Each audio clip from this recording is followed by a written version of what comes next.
Okay, after some technological difficulties have been resolved, we'll call the meeting on the WPCA to order at 6:07. Do our screens work here? Yeah, 6:08. What? 6:08. That was fine. All right. So first order of business is approval of minutes from the regular meeting, October 7th. Make the motion to approve them. I'll second. Motion made and seconded. Any further discussion? If not, all in favor? Aye. All opposed? None? So moved. Next, minutes of the public hearing of October 7th. I'll move that the minutes be approved as presented. Second. Motion made and seconded. Any further discussion? If not, all in favor? Aye. All opposed? None? So moved. Any public remarks? And just for anybody who may be on, Raise your hand.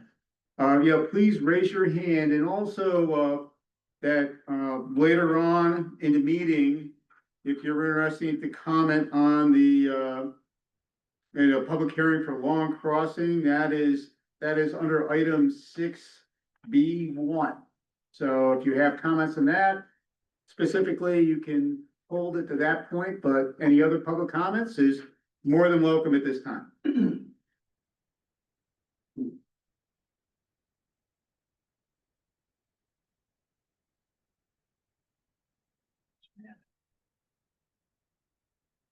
Right. Anybody live in person interested? Is there anyone online? Nobody raised their hand. Nobody's raised their hand, so if there's no public remarks, we'll move on to review of correspondence. I actually have one item to add to correspondence. It just came in today. We have the approval on the wetlands application for Barbara Ave pump station upgrade. Okay. Yeah. That's good. Anything specifically you want to talk about regarding correspondence, Tony? No, nothing. All right, any questions for any of the commission members? Nope. Nope. All right then.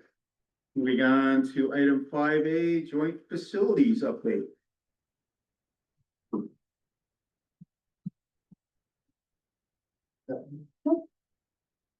So we had, plant water pumps and valves have been brought to the treatment facility. We've started installing those. We plan on, getting the valves finished up next week when we have a shutdown for the belt pressed. The clarifier mechanisms and gates have been installed and those are up and running now. And we had, during our last joint facility, meeting, we had a recommendation to purchase property for the future expansion of the two properties next to the treatment facility. One is 2.81 acres, it's the adjacent lot, and the other one is 288 West High Street. We have the, you can see them up on the board here now, and that would be for a future expansion of two 100-foot clarifiers, RAS building. And then some UV disinfection.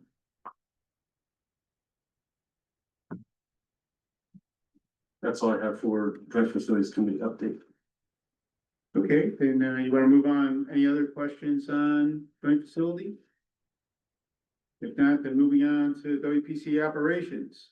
For WPCA operations update for equipment, we received a knife switch to bypass the Low Ridge #1 generator. That still needs to be installed before we can go ahead and use our portable generator there. That's all I have for equipment. For planning, we plan on rebuilding 15 grinder pumps this fiscal year. Those pieces of equipment have been ordered and they should be coming in soon. And we've already started on that. We've rebuilt 2 so far. That's all I have for planning. Well, Yes, go ahead, John. as far as the rebuilding of the pumps goes, do you just pick out 15 random ones or the ones that as they come in is their trouble? Yes, so that was part of our grinder pump program. We went and, Matrix. took a look at Figured out, them. you scored. We scored them all. Yeah, I remember that. And we put them in order. I believe there was approximately 75 of them. And we picked the first 15 now. We already took care of the first one, but, we had a call actually today or yesterday. That was one that came in and it was like number 23 or 24 on the list. So we did that one because we had to anyway. Correct. So we're gonna try to stay in order as much as we can, but See, that's kind of what I was gonna ask you, is what happens? If You get a call on something on Saturday or Sunday, and Yeah. you get there and it's like, oh my God, this thing's ready to fall apart. we're gonna do it anyway. That's all. Thank you. Yep, no problem. How many do you plan on doing altogether? I believe number 75, 75? individual pumps. They're due. They're well due. Yeah, one of them today, they went to pull the pump out and the pump stayed in the ground and the discharge came out. Mhm. So it broke the 1.25 inch pipe right in half. Yeah, been down that road. Yeah, so then you're diving and the discharge nipple was broken, so we had to put somebody in there and replace that. Air drizzle it out. Yeah. See, Some come out easier than others, but. I found the use in the air drizzle work the best. Okay. Okay. That's all I have for planning. I don't have anything under issues.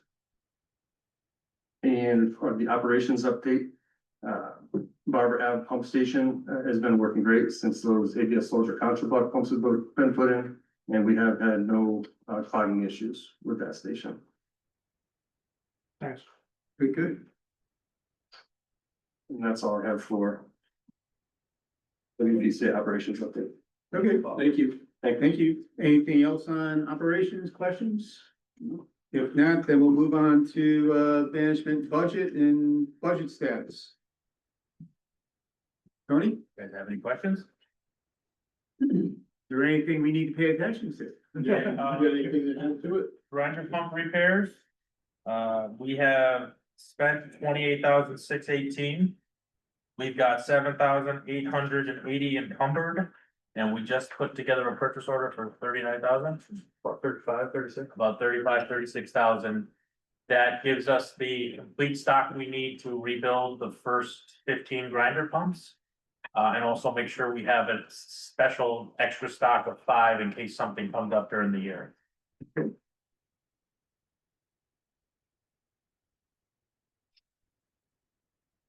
All right, and I see collections are decent for seeing how the bills first just went out. Yep, we'll talk about Marlboro under, it's an item we gotta add under new business. We got their first round of commodity feeds to get sent. We have held them back. We haven't sent them because we're billing them for that unmetered portion on Route 66. Their flow per EDU on that portion is very low. So before we sent that, Mark and I chatted about it and I have the information for the whole board and we'll talk about how we want to proceed, but we'll put a letter. All right, so any other questions on sewer or WPCA budget? Okay. Then moving on to water budget.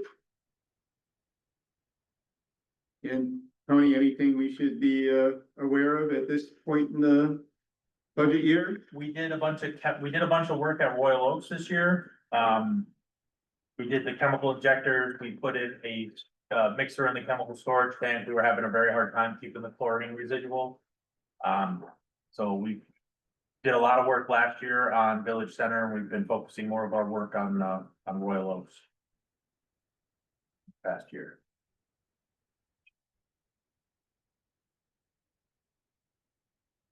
Royal still pretty irony. Yes. Okay. So any other questions on water budgets? Yeah, just the title still reflects it as Village Center, even though it's combined, right? Yes, it's Are been, you able to change that or? Just gotta figure out what you wanna call it, yeah, gotta give it a name. we'll work on that. Are you board name? Village Center? Oh, no, that's just the title on the budget sheet still says Village Center Water System. That's that, okay. All right, nothing else on water systems or water on budgets? We'll move on to public water systems operations update, Village Center. Want to talk about what we've been doing at Village Center? I want to see what you mean. Should have said, what should we do? Everything's been running good at Village Center. What do we do capper wise? Oh, for the whole year? Yeah, we did a bunch of stuff over there. Well, we had a sump pump. You want Village Center? Or- Yeah, I'm getting ahead of myself. Yeah. Yeah, Village Center, we haven't had any issues with. Yeah, Village Center. Village Center's been going well. Sorry, Royal Oaks, we'll move on to the Royal Oaks. Yes. Royal Oaks, we've done a bunch of capital. I'll let Paul explain what we did, sorry. No, that's fine. So we put in a new, two new metering pumps there for the potassium carbonate and the chlorine injection. We've also done the injectors, changed the tubing out over there. We had a surge protector that needed to be replaced, so that was replaced. We've done some piping work, changed over some of the old copper to a new Upanor style piping. It's a plastic piping. It's similar to PVC, but it's flexible. And we've changed out some of the heads on the tanks there for the back flushing. And Andrew made a comment that the bladders were getting a little rough in the tanks. We haven't done them yet. no, yeah, we haven't done the bladders there, so he suggested that we do that. Yeah, so that'll be a Yeah. substantial capital item. Those are big bladders on those tanks. Yeah. So, We don't have price on that. Okay. All right, any other questions on Royal Oaks ops? Just curious, how's the humidifier working? Still working good? Yeah, the humidifier still works fine. Good, that was a great idea. Whoever had that. That isn't exactly like it's rocket science, Mike. well, John, it's a real dehumidifier. It's like $5,000. They're not cheap. those things. Right. But it's, you know, it took, what, 20 years to figure it out? Is it blue? You guys are brewing. We got a blue one at work. Okay, how about Hampton Woods water system? So for the Hampton Woods water system, we have a draft intermunicipal agreement with Connecticut Water that their legal's currently reviewing. That should be going to the new council sometime in November for authorization. At which point, the developer will purchase the property upon getting approval from P and Z and start running the interconnecting water main. That's to Okay. take water from Hampton Woods or get water from the other one? So How's that work? the proposal is to take water from Hampton Woods and send water to this Connecticut Water, Baker Hill, I think is what it's called. So that this development can get finished. Really? The current proposal is to just do the first phase of Hampton Woods and figure out the next phases at a later date. And they hypothetically have enough water over there for other people too, right? They have enough water there for their phase one proposed as well as the finishing of the phases here at Edgewater Circle. And that's not gonna, we're not gonna end up taking that water system over then, right? Which Or we water, will. which water The system? Hampton Woods one. Yeah, we take Hampton Woods one over as soon as either that interconnection is made or they start adding one more unit. Does that mean that we would also be in charge of the one of the other development, Which other development? the Connecticut Water Supply development? We only charge Connecticut Water as a user, so they'll So pay. that's nothing to do with your, you know what I'm saying? In other words, if a line breaks over there, it's not on us. If a water main breaks Connecticut water system, it's not on us. That's all I wanted to know. Okay. That's- So we're a supplier Thank to, we're a Yeah. supplier to Connecticut Water. They're just purchasing water from. That's what I was Yep. wondering. Yep. Thank you. At our water rates. Yes. Okay, All right, thank you. anything else on Hampton Woods? Nope. And muni water system update? So in your packet, you should have this, should be right after your Okay, a financial, little map? yeah. So we met with Connecticut Water forward for the meeting. And Connecticut proposal, This one? yeah. To get the well field that they currently have at River Virgin permit and start running some water mains for us. water mains on this map you're looking at, they would do the well fields A, B, C. Which basically brings the water to Stop and Shop. If we were, and that also ties in their Spice Hill development. They could get this done within 2 years. But if we were to go this route, the town would be responsible for the water tanks and the water boosters. We would have to pay for those. And we would have to give up RESA in that area. And would we have to maintain, No, these would be their water main. no, would we have to maintain the booster pumps and the water tanks? It would be theirs. So we buy the hardware, they just take care of the maintenance? We would pay to put it in. Right, They would then, as soon as it's done, they would take ownership of it. okay. So we talked, Good idea. we talked to a developer who said. If they can extend, if we can get Connecticut Water to extend the water mains to where CVS is, he'll take the water mains the rest of the way to Wow, Edgewater Hill. And eventually Hampton Woods. But we, at that point, we basically have the trunk line down Route 66. But we have completely lost control of the water system. that's fine. So under that. What do we need it for? Well, hang on, under that proposal that you described with Connecticut Water, they would take control of the entire system. They would own it, they would maintain it, they would build it. They would even pay for all that infrastructure. What about the rest of this? I mean, cause I know our biggest initial concern about would be supplying Village Center. So how would that work? So the Village Center Route 16 portion of the mains on here, they're shown as G, I, J, and H. Those mains would be done by the town of East Hampton. And they would be either paid for through assessments or through a part of a grant that we're getting from Army Corps. But once those go in, they would also be turned over to Connecticut Water. Right. And then the town would still be responsible for any spurs off of these water mains. Mm-hmm. Cause Connecticut Water cannot use ratepayer funds to expand ratepayers. Really? Yeah. Pete, you have a question? So have they secured that parcel that family was hesitant to sell that contained these wells? So they have a well field currently that they own. They have a well on there. They've tested it, the well capacity. They think it's 1.2 million gallons a day. We think it's probably closer to 600,000 or 700,000. Which is more than enough for our first phase of our project. Right. The town has obtained. In principle, an agreement for a well field adjacent to that we would still pursue, we would still purchase that. But that would eventually get turned over to Connecticut Water if we were to do this project. Right, that was my point, that. So, yeah, okay. So for the components that. East Hampton is responsible for. Paying for. Is, be it the pump station, storage tanks, or the lines to the Village Center. Is that something that East Hampton is going to be responsible for designing and implementing, doing the construction on? Or is that something that we're just gonna pay for and then Connecticut Water will do?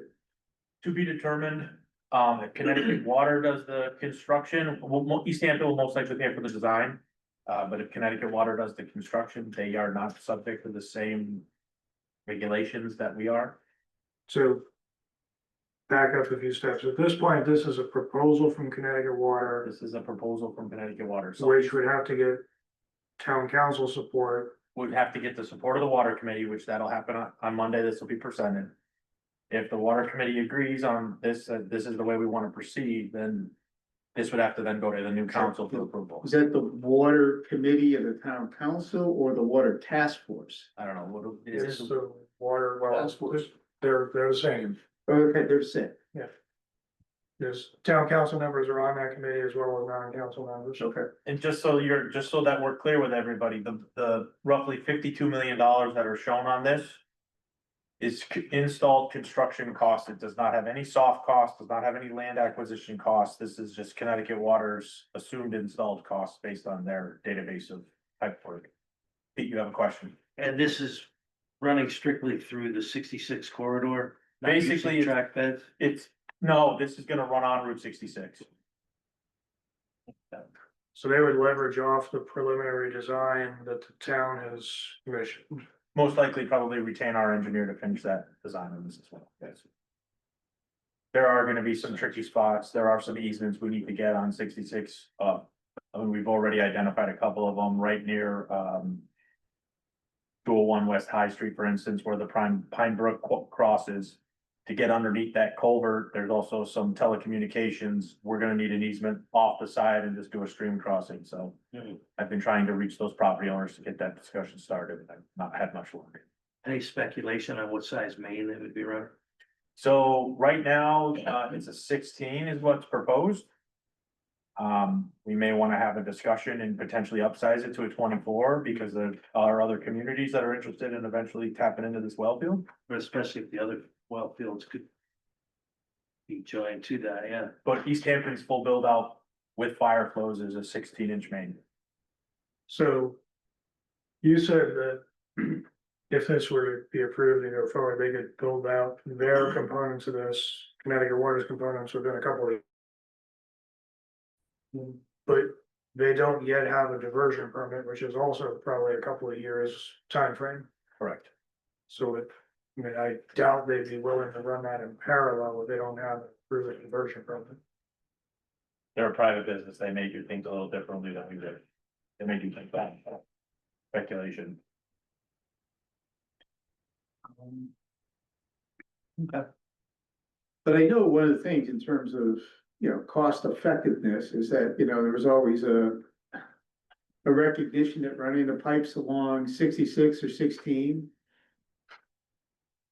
16 was just because of there's a concrete base on 16, which would be really expensive to go along that way, and then you got the hills on 66, so that was something that was avoided in terms of design, and there was always a preference to go down the airline trail. 66 also has concrete roadways. Okay. So, I think the plan is to try to pick up as many users and assist Right. water systems that are along the way. So it's Plus it takes them right to Spice Hill. It goes by, it goes by Spice Hill, it goes by the potential development on Child, it goes by the potential development on Long Crossing, it goes by the middle school, which is a huge issue for the town. It's gonna go right by the high school, which is a huge issue for the town. yeah, because I mean, the question is too, is at least in the, how, well, something for the water committee task force to figure out too, is that, okay, for East Hampton portion of the costs.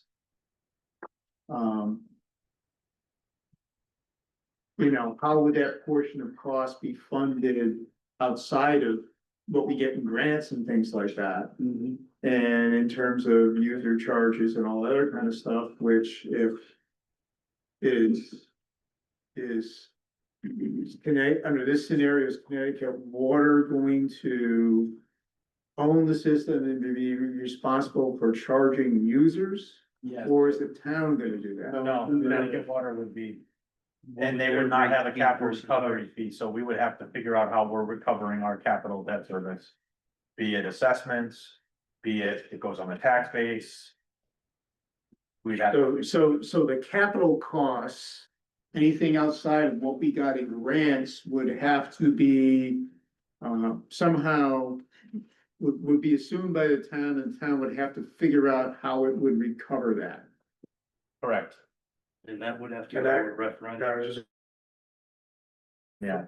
The carrot on this is basically Connecticut Water saying we're paying for the first 25 million of this plan. Right. But the town loses control. Right. And then we have about 25 million, we have about a $33 million project with the Army Corps grant. So we're looking at potentially 8 to 10 to 15 million dollars, which we would have to come up with on our own. which. Unless things have changed, that Army Corps grant is through wording 2026 and congressional appropriation dependent. Mhm. So it's not a guarantee at this point. But this administration is a little bit more pro-infrastructure, so that Yeah. it's not, No, it's not dead, right? But anyhow, I mean, this is FYI for us at this point and seeing how it's really the town council and water committee.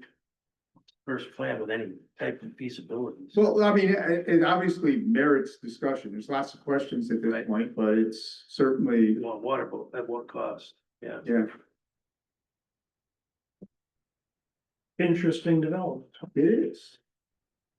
And it's certainly a starting point for discussions, it appears. But they have already secured that initial well field. they have the well field, the well is currently in. No interest in selling it to the town of East Hampton. Oh, God, no. Nope. Here's the sad part is that well field was offered to the town of East Hampton, but because of the bureaucratic process, the owner needed an answer quickly, and as we've all learned from 11 Skinner Street, it can take years for the town to, How long ago was this? I don't know, 3 to 5 years ago. Yeah, Oh, yeah. say about 5. Was it? Okay. All right. Any other questions on municipal water? And if not, let's go on to development projects. Long Crossing project, we'll talk about, we have a public hearing under new business. So we won't do anything on that right now. Edgewater Triple Phase 4, I gave you guys an update on where that stands, it's dependent on the water approval. Okay, Hampton Woods Phase 1, 2, and 3 are again, they're right now going for planning and zoning tomorrow for a zone change, and if they get that, they begin starting on that within the next, probably within the month. And I have nothing to report on Child's Road. sure. Working on combining a bunch of parcels into a much larger park. All right, then any other questions on development projects? Then if not, let's move on to old business, regional biosolids update. Want to do this on that one? Yeah, right, Yeah, you said it with this one. okay. So in your packet, you have a draft memo, We'll be back. it's towards the back.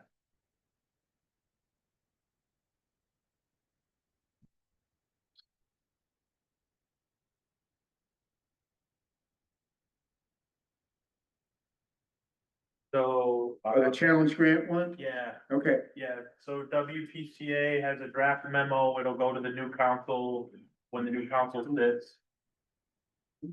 No, John, it's this one. Yeah.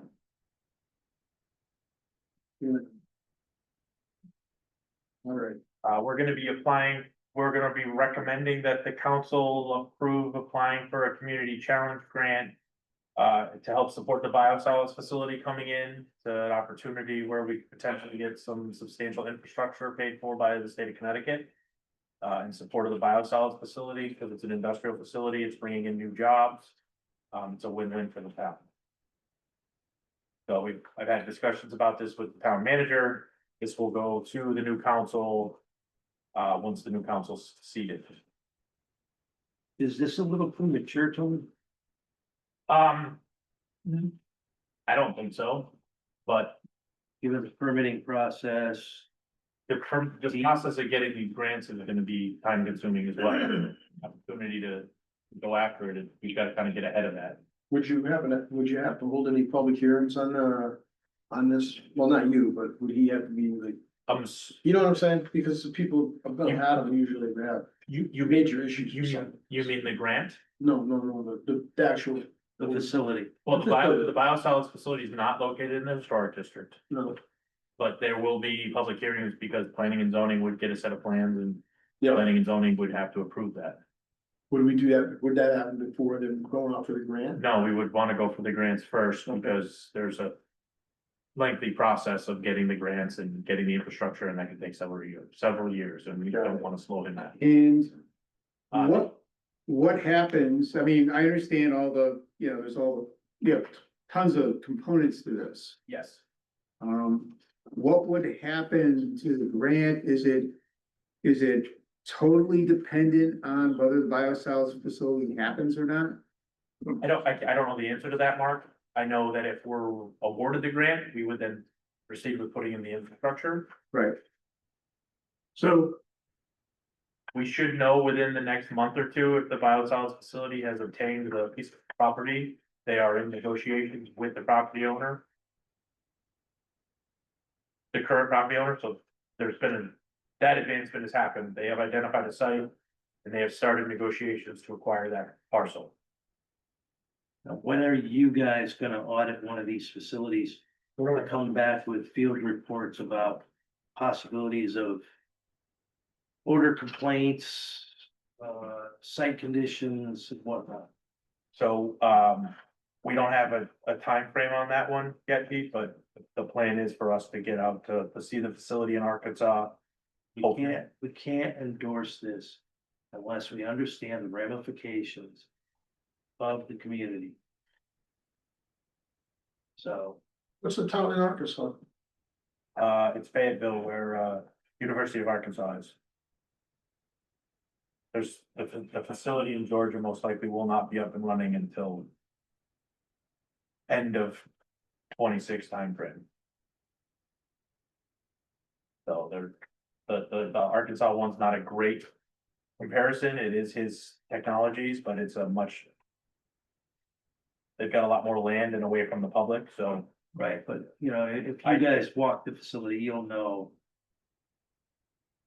what the conditions are, what the potential for odor complaints would be and whatnot, what they're doing to mitigate them. So their mitigation plan is they run it through dual carbon filters. Activated carbon, Yep. but like anything, it has to be maintained. Yep. Those are all things that, I mean, this will obviously be an industrial discharge to us. They'll have to get an industrial discharge permit, so. But look at the amount of money that Matt Bassett has spent to mitigate odors, millions, and that place still smells. You know, the poor people in that community, like, it's all they smell. Luckily, this isn't an incinerator. But we still have to do our due diligence. And, you know, in the best interest of Griffin, if they're doing their due diligence, maybe they would flip the bill for you guys to go to Arkansas to audit their facility. And you remember you were saying about, you would save money, well, it would save us money with the hauling sludge. My question is, if this place was to catastrophically go down, would you have a plan in place for like a backup? That would still save us money. Our draft agreement is that if this place goes down, he has to find us a place to put our sludge. It's the same as it with the synagogue. Okay. Yeah. Problem is, you know, for most facilities, if they were to depart their relationship with Synagro to go to Griffin, Right, Senator would be saying, good luck. we probably pay dearly for them as a second. Oh, yeah. So there's a draft agreement between Synagro and Griffin for Griffin to be the backup facility for Synagro. Mhm. Okay, Okay. most important thing for me is that we do our due diligence and we can inform the community of what the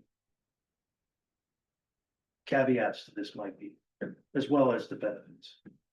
Luckily, this will not, where they're currently proposing the location is not on 66, so you would not see this facility from, you see it from the airline trail, you would not see it from. Okay, so more removed towards the back of the WPCA. so since we just got this, I'll just ask this question. The challenge grant, right, some of the improvements I understand tie in directly to Griffin. Bridge improvement, Gildersleeve, Coughlin. But what's the connection for the other roadway, public sewer drainage improvements? So if we're gonna be in those roads, we're gonna do all that work under this grant. We're gonna improve the roadway, so right now, the two roads that are on here need to be paved, and they need drainage done by the town of East Hampton. So if we can get this grant, we do water sewer drainage. And the drainage would have come out of the town budget, but now that drainage would have been covered by the grant. And then the paving would come out of the town budget, but now that'll be covered by the grant, so the town will have more funds to do paving in other areas. So it's a infrastructure grant, it's basically an infrastructure grant. Mhm. What's the plus side for East Hampton? For which part? For the Grant or the biosolids? or both? biosolids? So the plus side for East Hampton is as the host community, we would pay, I believe, $55 per wet ton for sludge. We're currently paying $175 a wet ton for sludge with a budget line item of roughly $200,000. So joint facilities would see a savings of roughly 200 grand, which East Hampton would see roughly 50% of that. So it's $100,000 savings on our budget right there. WPCA side, we would have a large sewer user that is on the order of the size of the town of Marlboro. That would bring in roughly, $130,000 to $150,000 in revenue for the WPCA. Of which their recycle loads are mostly condensate, so it's just clean water at that point, basically. And for the town of East Hampton, this facility, for the first phase, it's estimated at about $800,000 in tax revenue. At full build out, it's estimated at about $1.6 million in tax revenue. And also at their full build out, they would be looking to lease our anaerobic digesters at the treatment facility for an annual cost. So it would also be a source of revenue for joint facilities as well. Can we do that? I was wondering the same thing, because that was federally bought. It's John, they're depreciated, they're That's not right. at this point. Yeah, I don't know the answer to that, but I know when I've looked at other facilities. There were always, we had always had lease agreements with private companies that would come in, run the digesters and pay to retrofit them, but. Yeah, I know of plants like leasing out garage space for a maintenance team or something like that, but the actual treatment infrastructure, I don't know of that. Yeah, I don't think, but I think he's talking about leasing the Yeah. infrastructure, not selling it to them. I think No. selling it to them, No, I mean, because Isn't you have it- to sell is- the parcel as well, right? in a right of way, but, yeah, I would run that up the ladder to deep, just, These were big back in like the when they were doing all the green energy stuff under the Obama administration. I looked at several projects that had private companies that were willing to come in and spend millions to run the digester, retrofit I don't know if you guys had any of that in Meriden. But we did, we worked very hard to get rid of our digester. I did. Yeah. Okay, no, I'm just curious. so this has a potential to be a very lucrative for the town of East Hampton from the tax base perspective. As well as from a joint facilities perspective and as well as from a WPCA perspective. Have there been any discussions with, I don't know who, what state agency is responsible for administering these grants? We have not gone past this draft memo yet. So we have not talked to whatever economic development or whoever No, it is. we don't want to get out in front of our skis after what happened with the potential sewer expansion discussion about coordinating utilities with paving, so. This was the approach that we decided to take. Okay, And we were approached by Griffin Industries. We have no relationship with them. They approached us. I approached Griffin. You approached Griffin. I had known of them for over 10 years. I saw a presentation. I tried to get them into a couple facilities here in Connecticut when I was a private professional engineer, practice privately. I have no financial relationship or genetic relationship to them, just No personal no relationship. personal relationship. I saw this as an opportunity for the town. Okay. So I reached out to him and said, These are all hey, questions that you're gonna get asked. so I know. So, Too. Coming east from Portland. You get into the Cobalt area, Yep. at 3 o'clock, you can't move. How many trucks do you think are gonna be coming in and out of that place? They anticipate it's 25 trucks a day. 25 trucks a day? And they'll run 24, they'll be running 3 shifts, so. Some of those truck traffic will actually be at night. would they be semis or roll-offs or, They're most likely gonna be a combination of both. okay? How far away is the closest house? I'm sorry, How far away would be the closest house to that property? I don't know the answer to that. Well, you got the drawing. I mean, just thinking about the Yeah, noise the- ordinance stuff they're talking That about. crossover street is, I can't think of. Yeah, it's not Keely. What is that one? It's Coughlin, it's Coughlin and Keely Farm. Road. Yeah. Yeah, So Maybe the Coughlin closest- goes up and it's gonna hook around to the flare. you build the bridge, you hook it through, you get out. Yeah, there's a parcel up, there's a house right up at the corner. There's 3 or 4 houses on Coughlin. Yeah. And what's the prevailing wind? Towards the river probably. Oh, yeah, obviously. I don't know, if you talk to Ann McKinney, she knows if we have a process upset, so she'll call me and say something stinks, I'm having a party. No, I think it was rightfully so, but, you know, knowing the wind direction up there, your typical wind direction is gonna be key for your success, because if there's gonna be continual odor complaints, it's gonna be a nightmare for you. I'm assuming it can't be any worse than some of the farms, and we don't smell the farms, and we haven't smelled the plant. Farms smell much different. Plant smells like a fresh plowed field. Yes, I don't think so. Okay. Well, it's just preliminary, so, okay. All right, any other, discussion on the biosolids? If not, then moving on to unpermitted sewer collection connections. So we need to set a time where we wanna do appeals. We think we should do December. We've gone out and seen, I have one tomorrow that we're gonna be seeing, but we've gone into a lot of the houses that we've sent those to. Some of them were still pending. Coordinating with the What property. specifically is this doing? This is where they have a accessory dwelling unit, or they have an in-law apartment, or they have 2 houses on their property, and we've only ever sent them 1 sewer bill. Okay, And- and this information, this is through the tax assessor? Through the new tax assessor's been cleaning up the system, we've been able to query the system.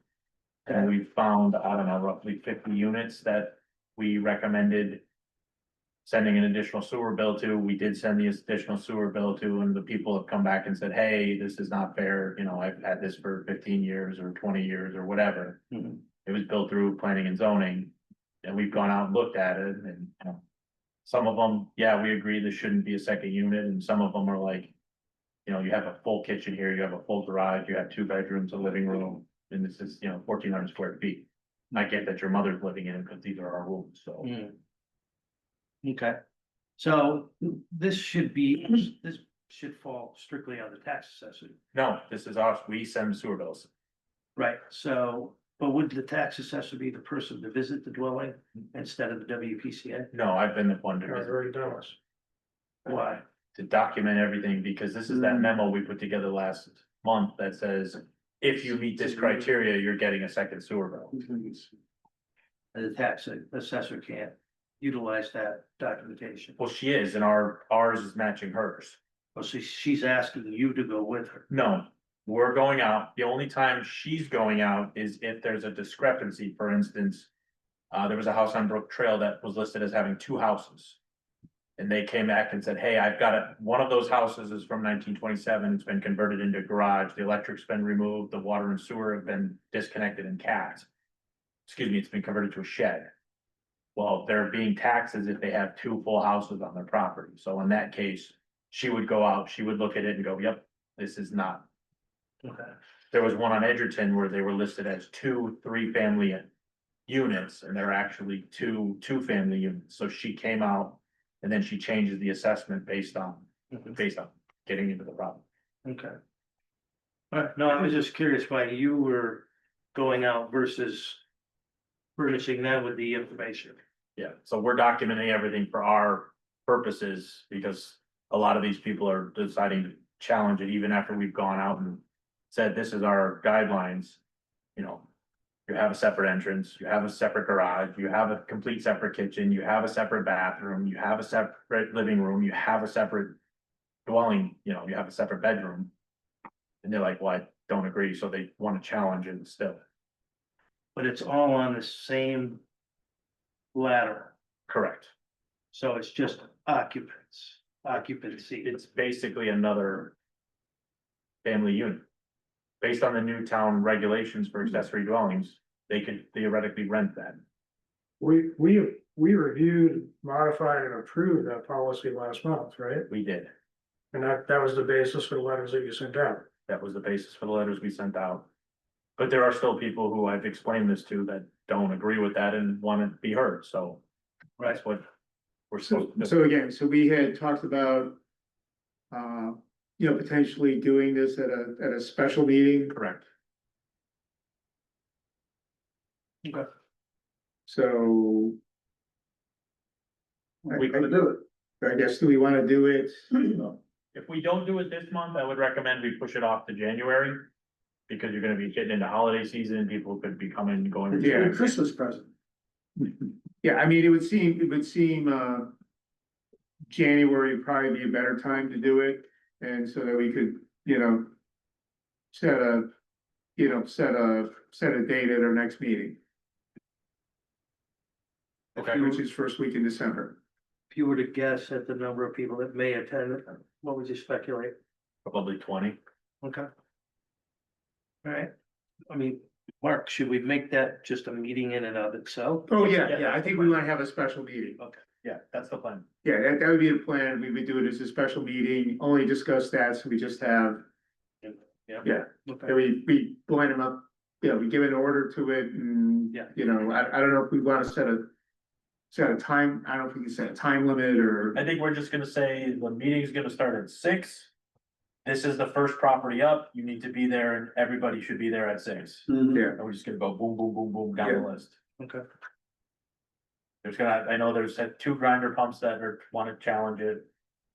so I was just trying to think how we would do it. Would we have it, listen to somebody and vote to either yay, nay, or tail? It's a yay or nay, there's no table at this point. Okay. Because if they're coming to you, it's because I told them you meet the requirements of a unit and they don't agree with that. Okay. And based on last month, you sent out a few letters with what I'll call compromise positions, right? We did that at least we did that on 2 of the grinder pumps. Right, we had discussed. Yeah, I have not heard back from any of those. Okay. All right, so then what we'll do on that is our December meeting, we have a meeting in December, correct? Yep. Yeah, so we'll set a date at that next one. So staff will have a draft letter and an order and we'll Okay, set a date and time. all right, So look at your guys' schedules in January and just see if some days work for you. okay. WPCA grinder pumps. So we have started retrofitting the grinder pumps. And this is the one. I can-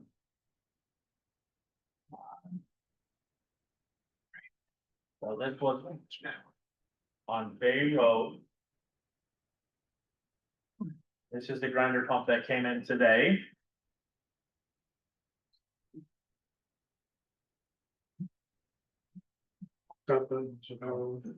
I want to do that. So this grinder pump was loaded with root. Are you guys able to see that on your screens? I can see. Okay. Oh, now we do, okay. It's about 20 years old. So this grinder pump was listed as 25 on our list out of Right 75. hand side, back, up front. It failed. And the grinder pump itself is loaded with roots. The roots were not the reason it failed, but the roots contributed to it. So we fixed this grinder pump. I'm not looking to throw this person off the grinder pump program, but I did talk to the homeowner today about the roots and how it's an issue that needs to be fixed, and we recommended he cut the trees down right next to the grinder pumps. He does not want to do that. So I'm gonna send him a letter, show him the pictures, show him the roots in there, and if the roots cause an issue operations wise between now and the end of the grinder pump program. My recommendation is gonna be, he pays for all charges associated with that, because we've told him the trees need to come down. Right, yep.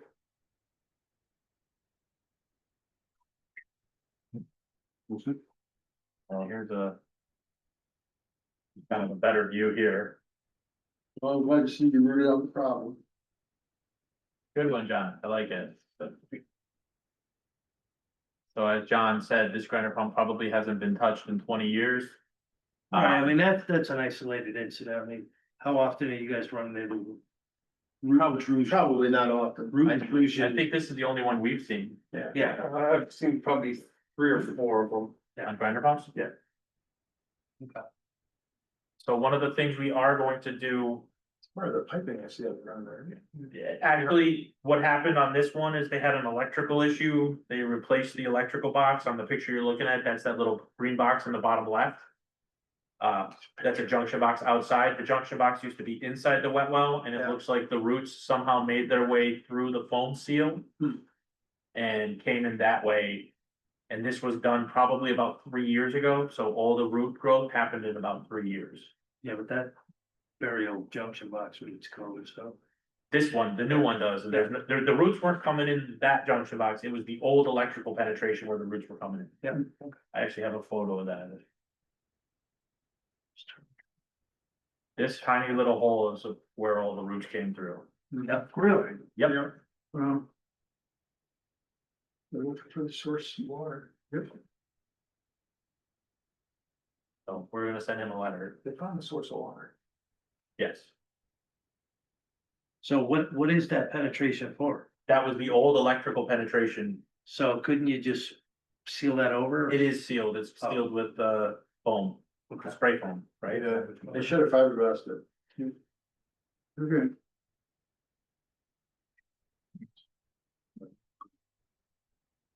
And here's the tree, here's the. Yeah. There's a red maple right here, we believe that red maple is actually the culprit, because they love water. Yeah. Water. He said he did not want to cut it down.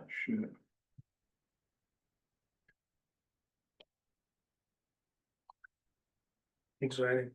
All right. Anything else on grinder pumps? We're just, like I said, we'll probably come next meeting, have 2 or 3 that are done Okay, as well, and we're just gonna start working from the worst to the. Worst to best. right, okay. All right, nothing else on grinder pumps, so we move on to pump station.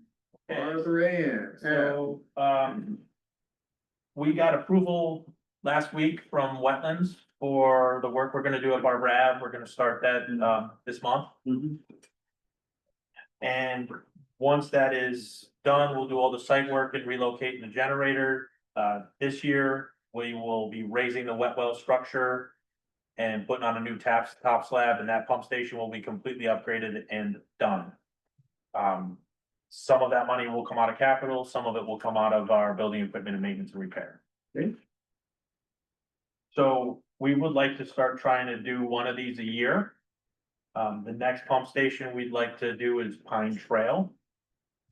So I will size the pumps and we'll get pricing and potentially buy the equipment at the end of this fiscal year if we have money. Or if not, we'll, We'll have to go out to bid. no, it's a direct replacement. This is not a go out to bid. This is us doing it ourselves. Yeah, but what's the expense? The expense is buying the pumps. And will the expense of the pumps exceed that of requiring a No, bid process? no. What's the cap for East Hampton? Joint facility, we fall under joint facilities and it's, believe it's currently 50 grand and that policy is being rewritten currently. So we'll be considering changes to that. This would be more fall under standardization of equipment, so we would not have the business. We've standardized under the ABS contra block for our small pump stations, Right. so you don't have to bid that. What do you anticipate the cost being? Probably similar to what it was for Barbara, so in the $20,000 range. All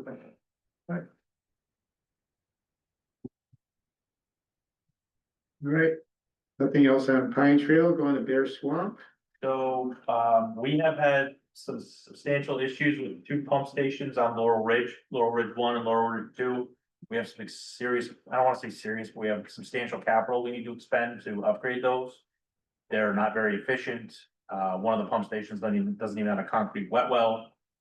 So as they're running the water main down Bear Swamp, we've had preliminary discussions with the developer about, we buy the materials, he'll put in the wet well and valve vault for us as part of that project and dig the hole. So I'm not looking for anything at this point, but we will potentially, as that starts to become more of a project, be looking to get the Bear Swamp pump station in and eliminate the two issues we have on Laurel Ridge. Was this the one we discussed, Tony, where we were going to eliminate two can stations with one pump station? No, this eliminates two submersible pump stations, one of Okay. which is a fiberglass wet well with everything in the wet well. Mhm. And the other one, which is a concrete wet well valve pit.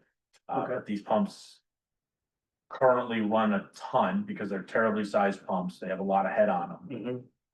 One of them, the generator doesn't work. We need to spend a ton of money replacing the generator. The controls are all completely destroyed, like, it's time. These are 25-year-old pump stations. These are complete replacements. Mhm. So let's consolidate them into one pump station and What do Get you rid of two. anticipate for what well configuration and pump sizing? I haven't gotten that far. It's gonna be a submersible. Yep.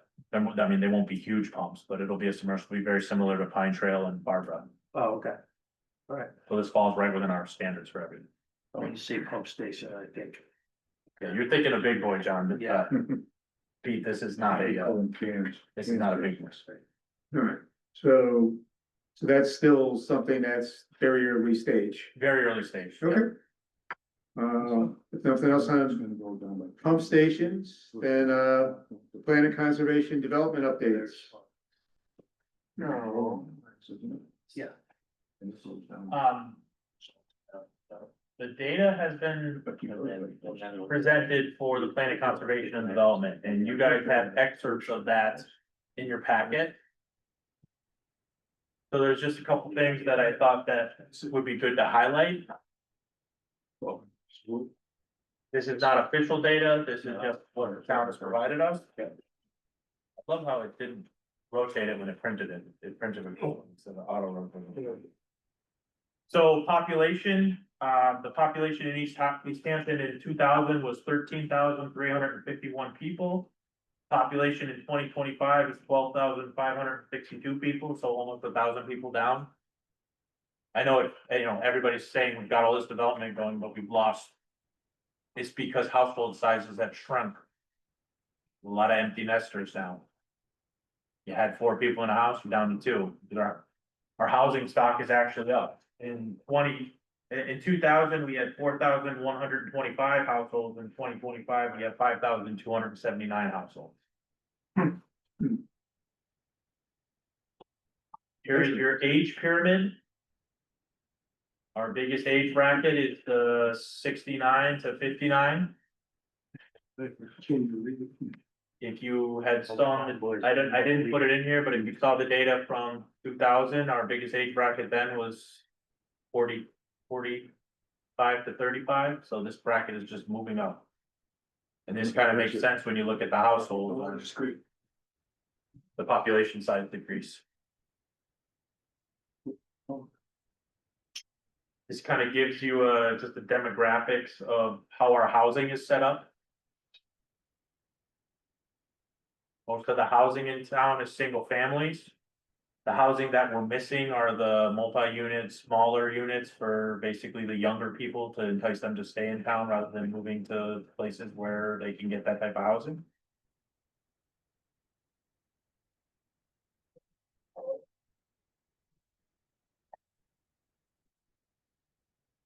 This is just showing the demographic changes of what types of housing we're building. We recently started building the housing we're missing, which is basically then Edgewater Circle, where we've gotten the multi-units in the buildings.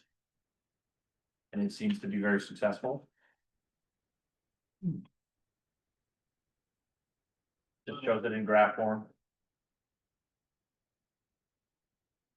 And anyone who's online who wants to see this, this is listed in our packet information, so you can get this off the town website. Just more demographic changes.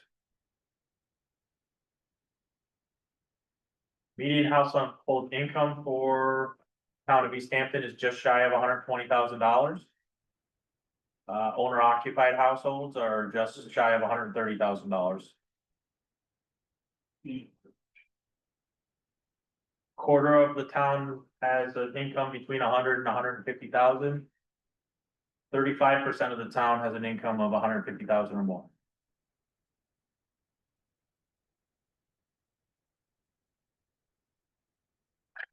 Next one's basically just kind of another snapshot summary of everything under one sheet.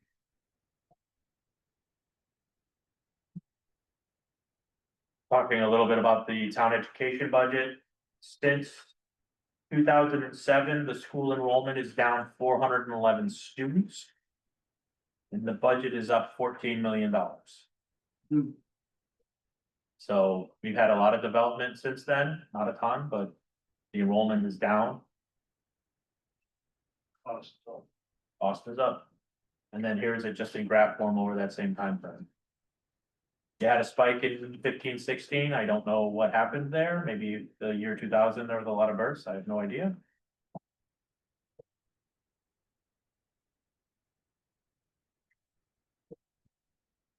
And that's our last slide.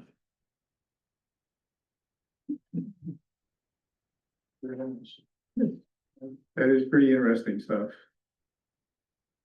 I have the full set of data if anybody wants it, but again, it's in draft form. It has not been released yet to the public by the planning department, but I did get approval to show just certain excerpts that are relative to things we. Well, cause, just a question, cause this is all the raw data. Yep. And how is that integrated into, like say formulating what an appropriate plan of conservation and development is? Or who ends up is Gorman and York the folks that put together the data? Are they the ones that are helping formulate recommendations or? They're working with our town planner, Juliet. She's actually on. She's raised her hand, so I will allow her to talk because this is her data. Okay, Juliet, you should be Hi. free. Can everybody hear me? yes, we can. Yeah, I just wanted to emphasize that that is just the draft data analysis. We're actually getting a more updated one with the next couple of days or so. And Don Poland will actually present the data for everybody, so we all understand it the same way. And then I take that information and I integrate it into the POCD and the various sections that the data applies to. So the housing data will get worked into the chapter on housing and so on. So Okay, but it'll be me working with Don on that and the committee. Okay, and so that it's you and the committee who will then formulate recommendations on future plans and how the town should re-envision itself. Right, and then that informs how the zoning regulations need to be rewritten in order to implement the goals that we come up with. And ultimately, the Planning and Zoning Commission has the final say on what goals we come up with, but it'll be the committee initially developing them, and the public will have a chance to comment on them, and all the boards and commissions will also have a chance to comment. So but the data that you received tonight really shouldn't be shared yet. It's not the final. Yep, we marked it as draft and. Yeah. We noted that. Okay. But I'll send you an invite when we figure out the meeting that Don is going to present the data, and then that way you guys can all ask questions. And he does a great job of explaining the sort of story behind the data that you see.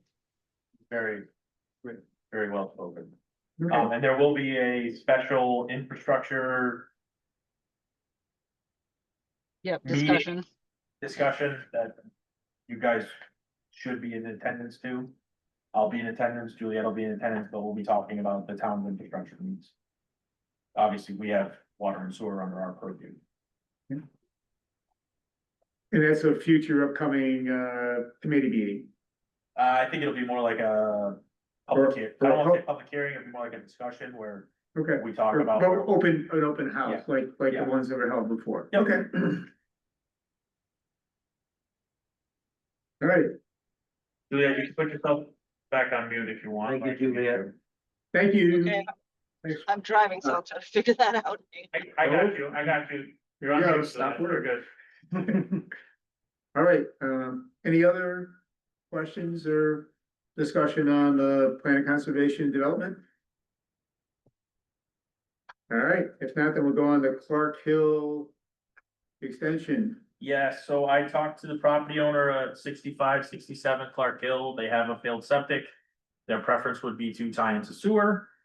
It's a two-family house. There's a two-family house also right next to them. We got some preliminary numbers and it estimated that it's about 25 to 28, no, excuse me, 22 to $28,000 is the cost per unit for them to tie in. That's their quoted cost or? That would be us extending the sewer, allowing them to tie in. Okay, because there was a lot of confusion about expected costs on the homeowner to tie into sewer. This property is right next to the road. Okay. So that would be the cost for us to extend the sewer to them. So that would be their quote, I don't wanna call it an assessment, but that would be their quote assessment to pay for that pipe. And then they can They spread that out. they would tie into that pipe and then anybody else who were to tie into that in the future, that would be their cost. Whatever the cost is, but they would not be, there would be no assessment, there'd be no requirements to tie in, Right. it's, No, because this was the couple that petitioned us, right? yes. Yeah, I mean, they're pretty desperate. Yes, so they're interested in that, Yeah. in tying in, so. The question to the board becomes is, do we wanna do a small sewer extension to, we're talking basically a segment of a pipe here, probably about 300 feet. What do we think we're going to encumber? Says Clark Hill. Dave? Well, I mean, there's nothing but ledge up there, you know? Yeah. Well, I have a call. It's in the center of the road in Clark Hill. So. Yeah, So you're probably talking about $120,000 to $130,000. To pick up 4 units. I know you'd be picking up the ability to pick up 10 units. The ability, what's it up front? Excuse me? 2 or 4 up front. The upfront would be 2, but there's several families right next to this property. yeah, and they're all older homes too. They are. Yeah, Would it, Yeah, do they have room for? This would come out of our sewer development. This is what the sewer development fund is for. yeah, I have no issue with it. I just, you know, should we have to have a contingency in there in the event that we have to drill? That's what that's assuming it's rough. Okay. Yes. well, cause I guess, I would prefer to see something on paper as opposed, I mean, to say, okay, little site plan, little memo that kind of goes through the finances, shows the potential sewer connections and kind of maybe, So I didn't want to go, are you talking about like engineering level, or are you just talking like the memo I gave you guys? Well, I think both, because Well, I didn't want to go starting the whole engineering process oh, without, no, I mean, I mean, at this point, there's nothing, there's not even scribbles on the back of an envelope, correct. so I I, didn't want, well, based no, no, on no, what but- happened, I didn't want to go, well, no, but. so but I don't you're- want to soldier but- boy anything. Well, you're asking committee to go ahead and approve something where we don't even have the, I think it would.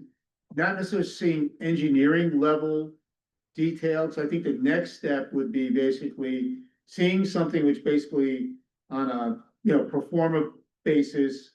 Shows it, lays it out, saying, here is the preliminary cost estimates, here are the number of potential connections. Here's a very, first cut assessment of what the number of units we would pick up, the cost per unit and stuff like that, then at that point, it would give then the board the ability to then say, okay, why don't you go to take it to the next step to preliminary engineering to see what it would really cost? Well, we're on the same page. I just didn't want to go based on how the last rollout happened. Right. I didn't want to go doing anything without talking to you guys first. But based on the last rollout, I think it imperative that we have a pretty accurate number to present to the homeowners. Without any surprises, we have to do our due diligence there. So if this new line that you're talking about runs past people's houses that aren't necessarily on board with getting on and getting connected right now, are they gonna be getting charged? No, You know what I'm saying? They don't only get No, charged. so it's not gonna be like the last. No, but the health department Yeah, yeah, already stipulates if it runs by your home and You you're. have to hook up. You're right. yeah. So they would, No, but I mean, right, but they would pay nothing, they would pay no assessment, they would pay nothing up front. Yeah.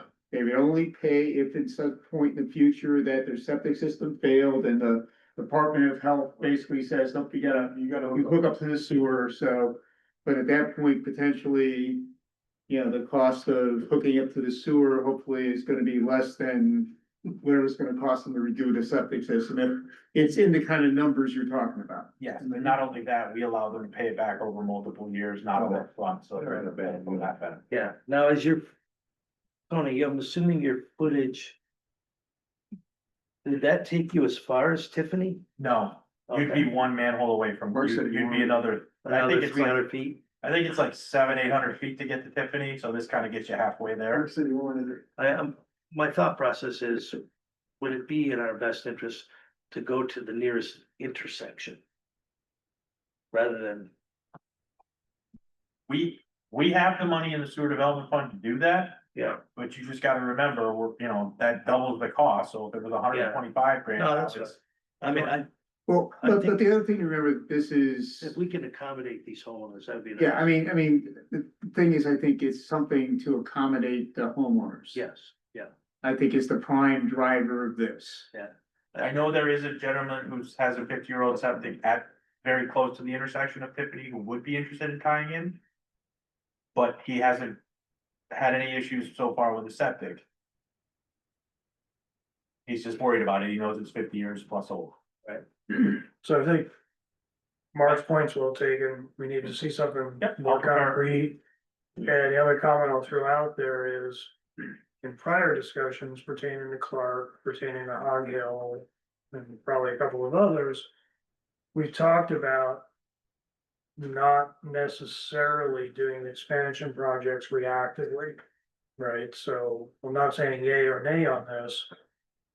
But I think we need to look at it a little bit holistically as well, right? If the cost is as low as you're saying, and we can pick up 10 users in the future, 2 right off the bat, okay. That's one issue, but if we're gonna consider something like Pete said, just to run another intersection, you know, I think the question for me is why? You know, why are we gonna spend $250,000 if nobody's asking for it, and we know that loud and clear? well, I'm kind of hung on intersections because I'm responsible for sewer rehabilitation, so. Everything's pertinent to an intersection, so. Right. But I think I have a train of thought, but I lost it. I think the first step is get the memo, get it on. Yeah, I think we need to see something. I've held off doing anything until we had this discussion, but again, I've been trying to get a hold of the property owner for 3 months and he Right. finally responded, so. Okay, Well, I can, all right, then nothing else on Clark Hill, and we'll move on to new business, public hearing on 30 Long Crossing sewer extension. So one of you needs to make a motion, it needs to be second, you need to vote to open the public hearing. All right, Make a motion to open the public hearing for 30 Long Crossing. all right, motion made and seconded, any further discussion? If not, all in favor? Aye. All opposed, none. So, So the public hearing is now. all right, so what I'll do is I'll just read the notice of hearing into the record. The Water Pollution Control Authority of the Town of East Hampton, Connecticut will hold a public hearing at the Town of East Hampton Town Hall Chambers, 1 Community Drive, East Hampton, Connecticut, on the 4th of November at 6 p.m. to consider whether or not to approve the construction of a proposed extension of the public sewer system connecting into the existing system on Alden's Crossing Road, East Hampton, Connecticut. This extension is to serve a proposed commercial subdivision as shown in plans entitled Alden's Crossing Road, Long Crossing Road, East Hampton, Connecticut Sewer Plant, and profiles prepared for the Town of East Hampton Water Pollution Control Authority, date September 30th, 2025 by WPCA Engineering LLC, Long Meadow, Massachusetts. Said map is on file for public inspection in East Hampton Water Pollution Control Office, 20 Gildersleeve Drive, East Hampton, Connecticut. Maps can also be found at the town website. Affected property owners and electors and citizens qualified to vote in the town meetings of the town of East Hampton, Connecticut are invited to attend and participate in such public hearing. Information to log in the meeting will be available on the public hearing agenda on the WPCA web page at www.easthamptonconnecticut.gov. East Hampton Water Pollution Control Authority, Anthony DeSimone, Public Utilities Administrator. So I have shared the plans for the project. They are, everyone who's online can see them. WPCA staff have completed its review. We have no comments on the technical aspects of the design. There has been a meeting with the planning department, the police department, the Department of Public Works, and the fire department to go over access, road closures. All of those have been sorted out and agreed to with the developer between the different departments. The big issue that was outstanding was what was gonna happen with the rock. For this project, the rock that comes out of the trenches will be hauled off site and will be processed in a facility, in a parcel that's an approved access area for that from planning and zoning. That's been agreed to with the developer. The laydown and storage area for equipment and materials has also been agreed to with the developer. And there is 7 pages, 8 pages of conditions should you choose to approve this project. That have been posted to the website. They have also been distributed to concerned citizens ahead of time. We had several citizens today come in to ask questions about them, and I believe we satisfactorily answered all their questions. So I'll ask you guys, I know Dave had sent some comments on it. I know Pete had sent some comments on it. We incorporated those comments from you, Dave, as well into the latest round of comments. So I'll open it up. Do any of you guys have any questions? Yeah, I got one clarification from your response. Item 6, conditions of approval G, with what you would call the pre-blast survey. Yep.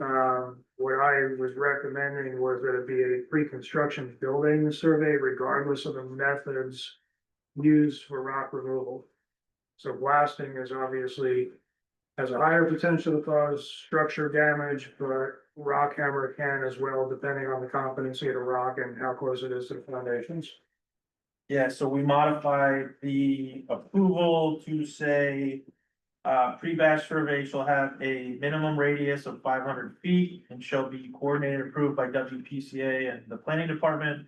A pre-blast survey is required regardless of rock removal means and methods. So if it's blasted or if it's hammered, we are requiring it. I can change it however you want it. I think I've incorporated what you want, but Yeah, you got it. I'm just, it's semantics, I guess. It's pre-blast survey and then you're listing both methods. It's fine, that'll work. okay. Is that acceptable to the developer? I would question that, Wing Grand, 244 Middletown Avenue. The blasting, like when we did blasting up on Clark Hill, I'm sorry, Lakewood. We did a pre-blast survey. We went down the whole street and did the survey. You know, they actually recommend who should get a survey, the blasting people. We did it there. We had 2 blasts and we said, forget this, it's not gonna, they were just putting no dynamite in the hole, you know, because they were afraid of those houses. So we went to hammering the pond, which is annoying, but it's effective and it's not ruining anybody's foundation. So I don't think, You don't think you're gonna blast? well, I would hope it depends on the hardness of the rock. Okay, if it's hard granite rock, blasting is in order. If it's not, if it's soft scaly rock, the hammering's the way to go. And the hammering, I wouldn't even say that it would be necessary to do a pre-blast survey 50 feet away, never mind 500. So that's the only question I have. But if we blast, I agree that those houses around the blast area should be. But 500 feet, that's all the way up to the, you know, up to the highway, that's. I think 500 feet is gonna basically encompass all the houses on Alden's. And then a couple on Long, I that's don't- it. It depends on where the rock is, but it should be, you know, obviously. if So you're talking 250 on each side, which basically covers every house on Alden's. And Yeah. probably one or two on Long, which you would have to do those anyways, where you're blasting right there. Yeah, but it's hard to say where the rock is, but I would assume that there's rock throughout the job. So, Just, You didn't do any test bores? No test bores? we had not done, we talked about it today, it's, I was just curious. if it's you possible. Yeah. Checked it out, you know what I mean? Yeah, we talked to them, it's. She's scanned dollars. Wait, if I can give you a couple of comments. I'm not a geotech engineer, but I've worked for 30 years with a geotech engineering firm. There are, a geotech engineer can predict an appropriate radius based on the proposed method as well as the type of rock. So I'm not locked into 500 feet, right? I said it's prudent to do so.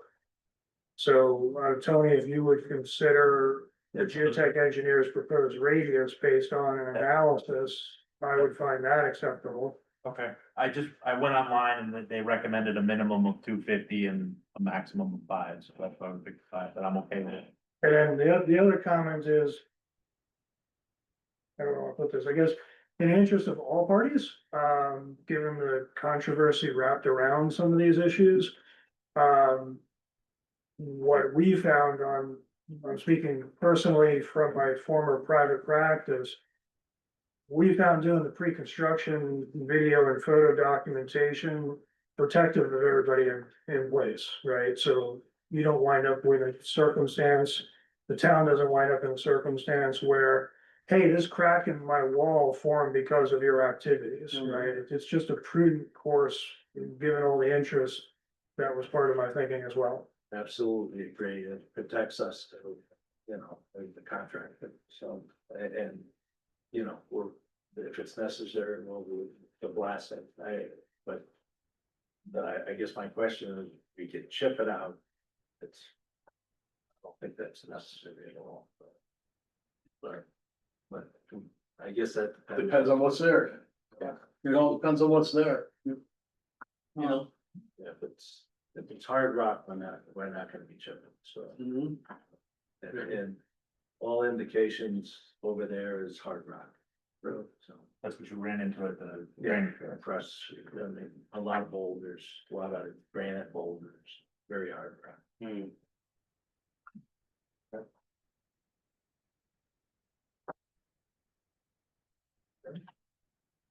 Just a question, was this available as part of the meeting agenda package that's available to view online or? Yep, it's online. So it's online so that, It was emailed to interested parties okay, yesterday, okay, and it was posted to the website today. So it's been up for public. all right, so but it's just available. Yeah, these are the conditions, Okay, not our review comments. okay, no, understood. So typically talking, and Juliet can raise your hand if you want to. Sometimes this doesn't even get posted for planning and zoning ahead of the approvals actually going on. Okay. Raising her hand. Good.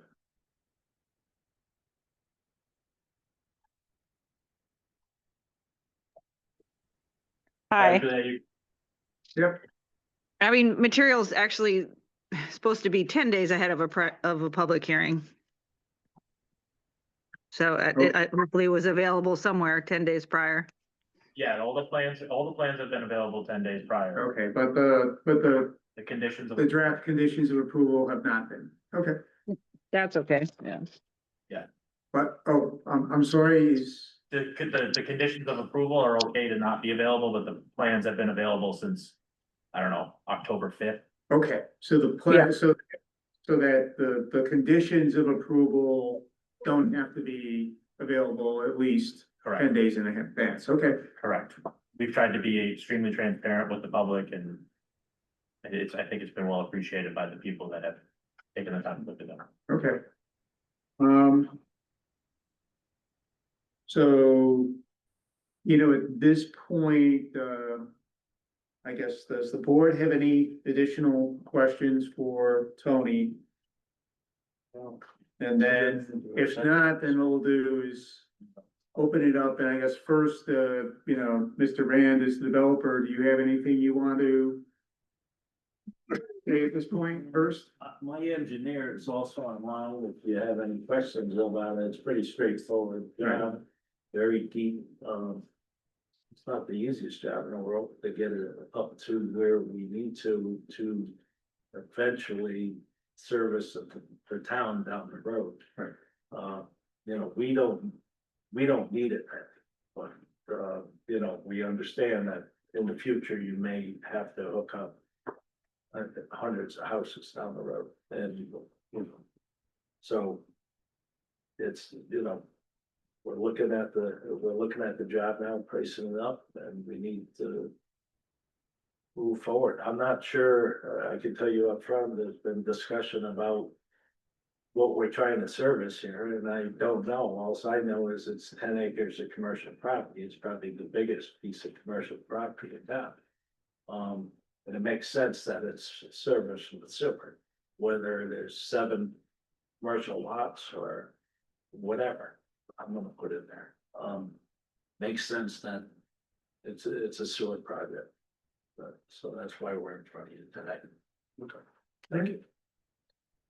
All right, then, we'll open it up to other public comments, and does, you know, any folks online, please raise your hand if you would like to talk. In the meantime, anybody else here in person care to make a comment? If so, you know, please state your name and address. Gary O'Neill. Gary, please come up to the microphone. Just raise your hand.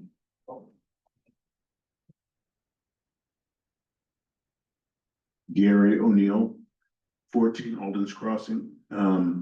My question is, now I'm under the impression that you will be coming through the 8 Alden's Crossing property. Correct. Okay, and that will be on the corner, that will be coming on the lot closest to, okay, furthest away from the point of Alden's Crossing, correct? So the point on 8 Alden's Crossing is a point. Yep. So I'm under the impression the sewer line will be on the other end of the property, correct? Gary, I'm just. Okay. I'm not there. Okay, the point, Alden's Crossing, 8 Alden's Crossing, where's Yeah. Yeah. Can you zoom in, Anthony? Yeah. Okay, so this right here, you're talking about, that's 8 Alden's Crossing, correct? That's correct, and if you wait your And hand, so the sewer will be going to that corner, I'm saying. yes, That's what I wanted to ask. yes. That's what I wanted to know. And that has to do with gravity flow, et cetera, et cetera, et cetera. Yes. That's all I wanted to ask. All right, thank you. Well, Anyone else here? Or anyone online, please raise your hand and we'll oh, okay.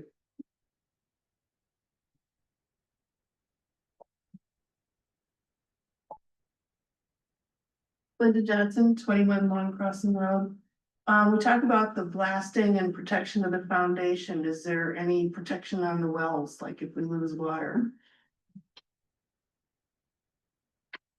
it's a good question. That is a good question. Your pre-blast survey is the best that you can do. Do they test for wells too? No. But they won't test yield for wells on something like that unless we specify them. We're fine now, but you know, after, we don't know. Okay, thank you. So if there is an issue with the well, your potential development will have a public water system that could potentially provide water if needed, correct? Yes, absolutely. Like we have a public water system up at 201 right now. It's a community water system, we can expand that. To houses around in which we have.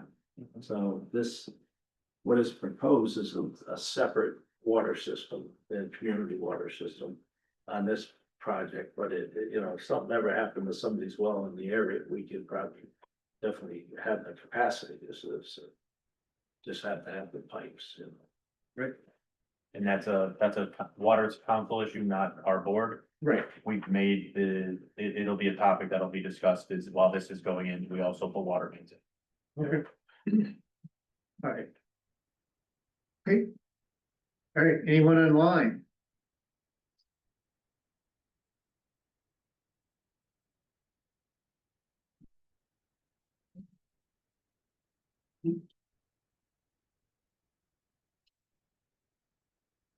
Can you see if anybody's got their hands raised? It would pop up. But It would pop up. or pop up if you are. Yeah.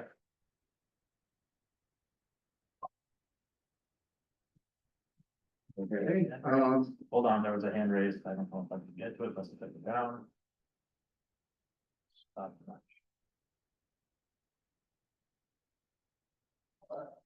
Oh, he took his hand down. all right.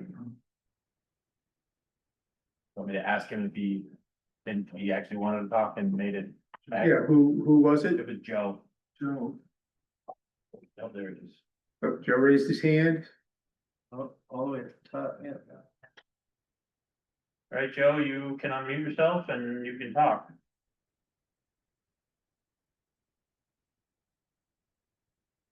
You're on mute, Joe, so you gotta unmute yourself. I can't unmute you.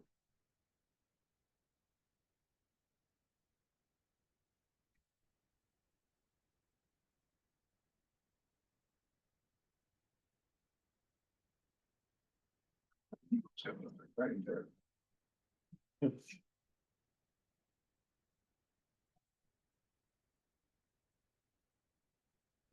And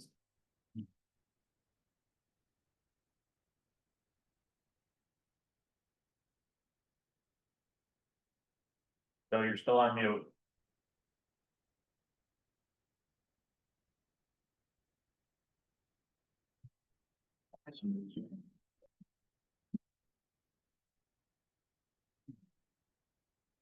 Yes.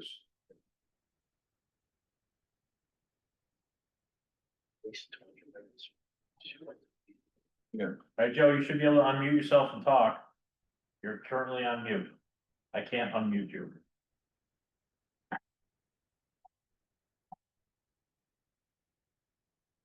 I don't know. Give me your phone number, can't think of. Wait, Burns.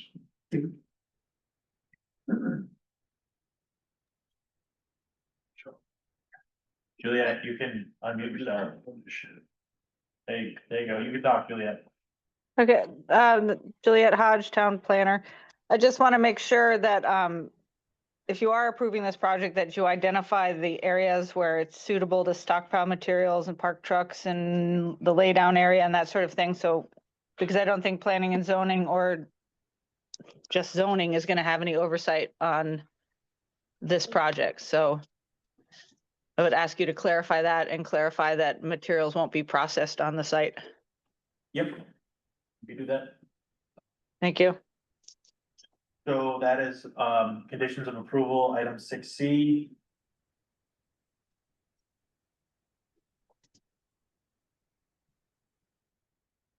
So there will be no storage of construction material or equipment in the street right away. The contractor may utilize a crossing for the stockpile of construction materials only.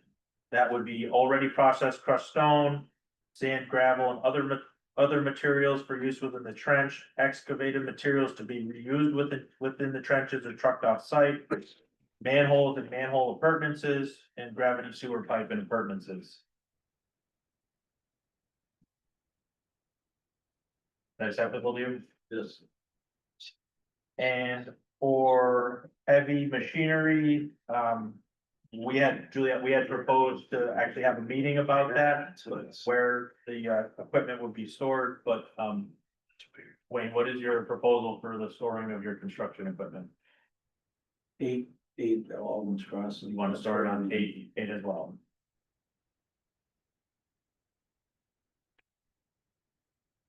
I don't have an issue with that. I don't know, Juliet, if that's an issue with you. Nope, that's fine. Okay.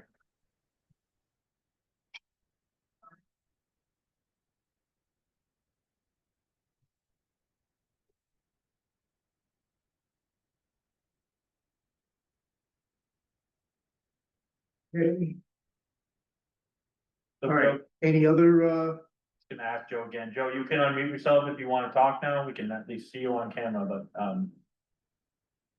if you wanted to talk, you can, you had raised your hand.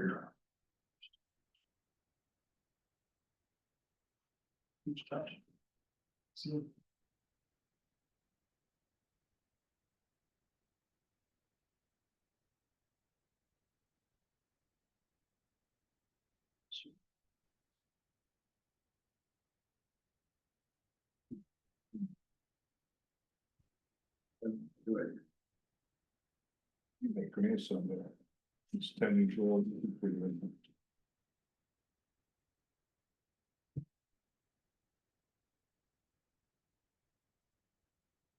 So if you guys are done, you would do a motion to close the public hearing, and then if you wanted to vote on this tonight, you can vote on it tonight. yeah, can I ask, what the latest status of the property line issue? Yeah, so the property line issue, the set of plans that are actually up on the screen right now. The items in red is the disputed area between the two property lines. One is based off of a survey that was done by the developer based on a 1980s survey that had been done previously. And the other area is based off the information on the deed, and the deed is very vague. It talks about a stone wall and properties running between properties, so it's a difficult deed.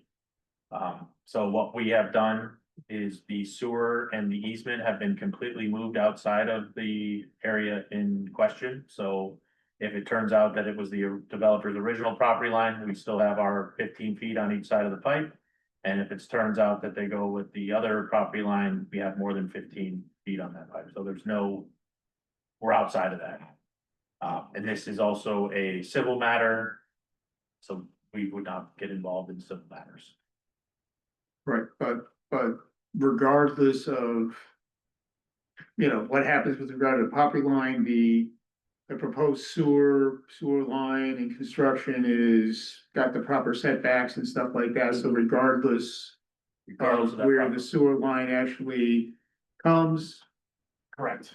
it would not affect the design or layout of the sewer as proposed. Correct. And if we need to, if we feel it's too close, we can shift it several feet away, even farther away from that line if need be.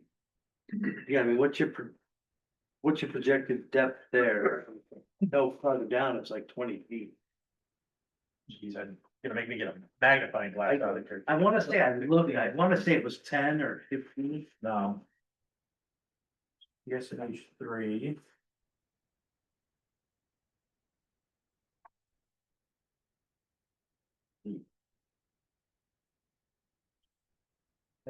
It's that 17 feet deep right there.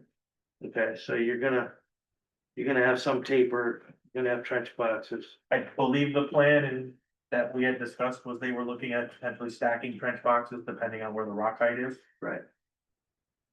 Okay. So you're not gonna exceed that envelope. Now that 15 foot is more than enough. Yep.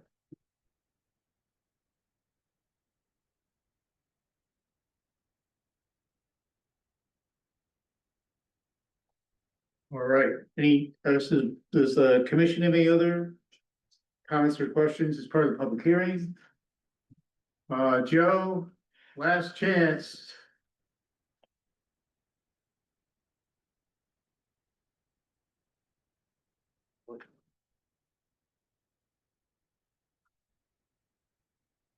See it, Joe. See, yeah, let's, Adios. yeah, but you get it. That's all I think, so. All right, Okay. So All now, right. if you would close the public hearing if you. Yeah. And then if you guys wanted to vote on this tonight, now and then you would vote on it after that. So again, we will close the public hearing session tonight. You need a motion for that. All right, so I need Make a motion to close. the Make a public hearing. motion to close the public session on the public hearing for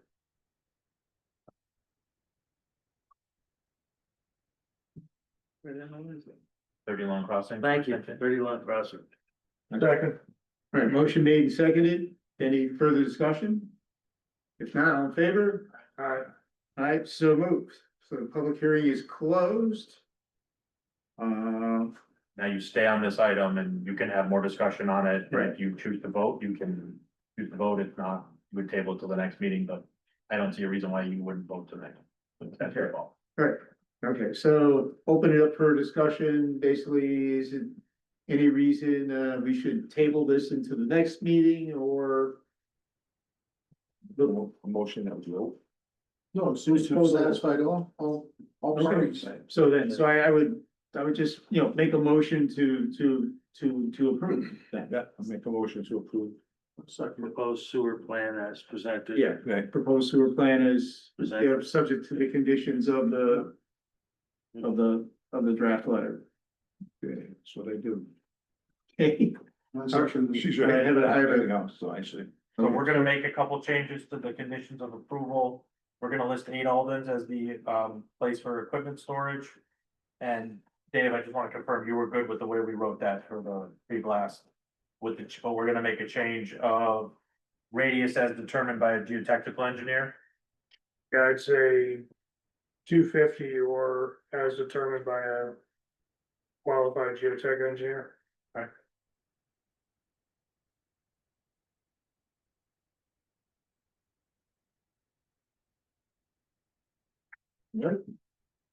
So I have a motion on the table to approve with the conditions as modified tonight. So any further discussion? You have a second? Ed? Yeah, John seconded it. Then, if no other discussion, then all in favor? Aye. All opposed? None, so moved. Thank you. Okay, moving on to pump station upgrade schedule. Okay, so, we talked a little bit about Pine Trail, that's the next one we're gonna start looking at.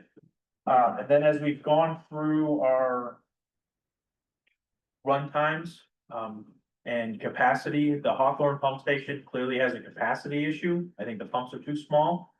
As we've started looking at it, that pump station should be, based on the amount of we're pumping out of there, should be a 3-phase upgrade.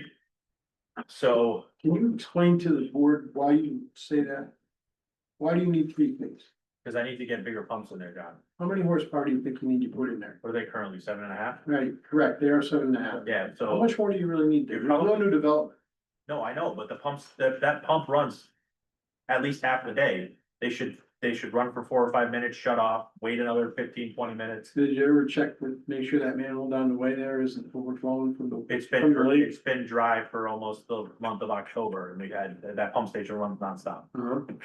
And we have ragging issues with it, so we would like to put in the similar pumps that we put in for Pine Trail, for Barbara, and that we're recommending for Pine Trail, so we wanna get that size. So that's the next one, we would push that out to the following fiscal year, but just start the planning, our staff doing all the work. Is 3 phase even available over It is, there? Where? it's on Old Or in the Marlboro, Indians? it's on. I always thought that was all single phase. Not yet, Agway there. No, Agway was. That's off of 66. Yeah, Would have to bring it off to 66. But, so where this is going is, it was one of the pump stations that we upgraded 5 years ago, 7 years ago. So it has a generator and it has controls and those are set up for single phase. The controls are fine. We'd like to actually take those controls and move, as we do this project, move them to one of our pump stations that needs to be upgraded. And that's where you'll see this kind of list underneath of Bay Road, Spellman, Day Point, Chestnut Hill, and North Maple. Those are kind of the order of the needs of the next pump stations. Bay Road, we're gonna recommend converting that to all low pressure and eliminating that pump station. Same thing with Spellman. Day Point would be the next pump station that we'd be looking at upgrading. So hold on, John, let me finish, please. But Dave Point has a very small site. So putting a generator and a control panel in this guy's front yard is probably not gonna be conducive for that site, so maybe we can convert that one to all low pressure, but most likely not, so we don't know what that one's gonna be. So your next one would be Chestnut Hill, there's plenty of space there to do this. So if we were to upgrade Hawthorne, we would put in the properly sized pumps. We would put in a new generator and new controls based on three-phase power, and then we would relocate the controls and generator from Hawthorne to Chestnut. So I'm not looking to spend any money right now, I'm just saying this is the plan, and as we start, You're cut off. We Yeah. spent enough already. So answer me this, Now What do get you- your what do you office need- organized. what's wrong with the 10 horse single phase pump? so Why do you gotta go 3 phase? good engineering practice, anything over 5 horsepower should be three-phase. How come? That's the No, but how standard come? engineering practice. No, how come? The motor amps start to draw a ton, and then, Really? yes, they do. And then you Really? just have, you have better outcomes with your bigger pumps. How many amps are we talking? I don't have the numbers in front of me. Come on, you gotta know. I mean, You're the engineer. we're replacing these pumps every 3 years. Yeah. That's a bad design. What kind of it? They're Hydromatics? hydromatics. That's why. Well, I can't put You in can that. change out anything with the same Hydromatics? voltage. If we put in anything different, we have to do the same retrofit we would do if we went to three-phase power. Yeah, it boils down to the duty cycle. That you don't, You're typically gonna have half the amperage.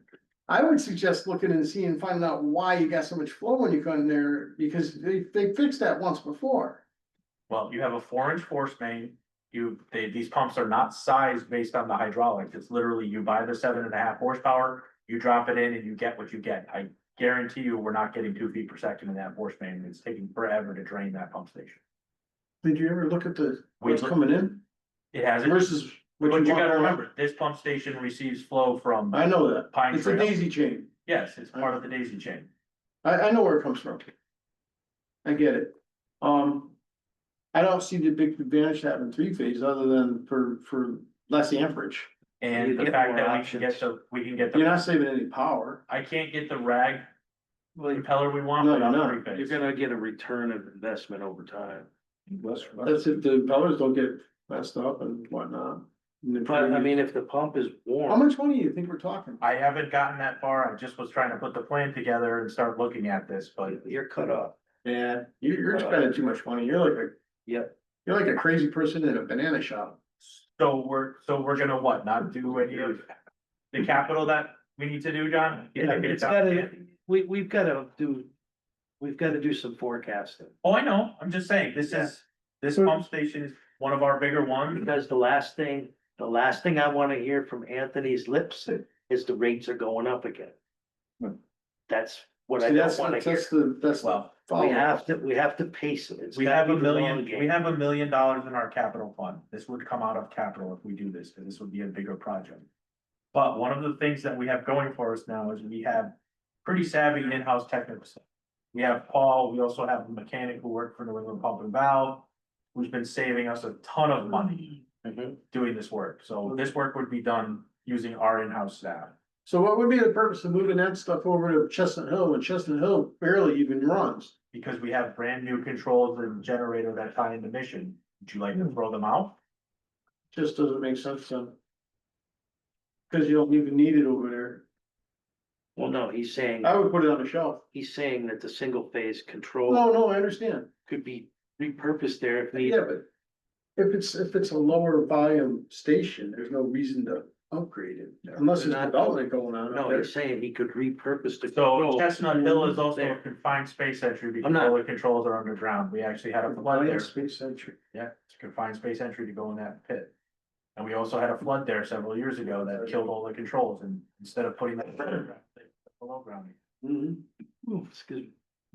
I'm just trying to reuse the infrastructure we've already paid But for. regardless, you're looking at this for the next fiscal year. Most likely it'll be, we would buy the equipment in 27 and install it in 28. Okay. So So, when you get closer, you'll have a budget and more detailed proposed plan. And how, I'd like to hear numbers on it. You know, Again, this is just a gleam in his eye at the moment. but that's okay. You know what happens with gleams? Listen. You end up with triplets. Right, I'm all for universal engineering, Anthony. Maybe talk to Craig about a multiple quantity deal versus one and then two and then. Well, that's part of where I'm going with this is we know we want to do, we did Barbara. We have had 0 call, we usually get a call for Barbara every 3 weeks. We've had 0 calls since we put Barbara in. The amps went from 10 amps down to 2 amps. And the pump's runtime has been cut down by over 60%. As long as you're within the pump's duty cycle. But what I'm saying is, if you're going to universally engineer most of these stations and be within X horsepower, It's not. if you can talk to Craig and say, hey, if we buy 6 of these versus 1, what kind of a discount can we get? Because even just picking up the phone, I know from experience, 10%. You know, so if you're talking quantities of 5 or 6, you'd probably be in the neighborhood of a 30% savings by buying in that. I don't disagree with you. The problem is like if one of our pumps, like for instance, say I buy these pumps for Hawthorne and I put them on the shelf. If then one of the pumps craps the bed, the hydromatics, there's no made up for a hydromatic to a ABS. I have to physically get in there, rip the base out, plumb and pipe all the base piping ourselves. Which is fine, we can do it. Yeah, I mean, you could basically pre-make the adaptation and have a contingency plan in stock. If we had to, we probably could do that, but they've tried. I mean, you've got more experience with those bases than I do. It's a weird. Yeah, it's not like any pump station I've ever seen for a submersible. Yeah. No, I mean, at least exercise the options. I mean, listen, if we're gonna forecast this out, if we take the hit in capital to buy a larger quantity of them, but we're gonna have a 30% savings overall or 20% savings, at least we have justification. Versus we'll buy one at a time, you know, and buy it every 6 months and so on and so forth.